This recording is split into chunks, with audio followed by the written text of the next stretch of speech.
here you can see the title, only 1% people solve. So now 6 divide 3 round bracket open, 5 minus 2 round bracket close, whole power 2. So now first of all we simplify the bracket. So a bracket, so now we first simplify the inside the value of bracket. So 6 divide 3 and 5 minus 2 is 3 power 2. So now then we first simplify the exponent. Okay, so 6 divide 3, 3 multiply 3 power 2, 3 power 2, it means 3 multiply 3.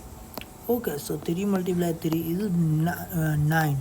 So here we write the 9. Okay, so now in division and multiplication, first we do division. 6 divide 3 is 2 multiply with 9. So here we get the answer is 18. Now we check the answer by calculator.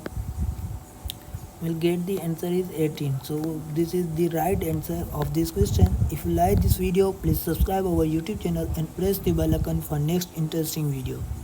Thanks for watching.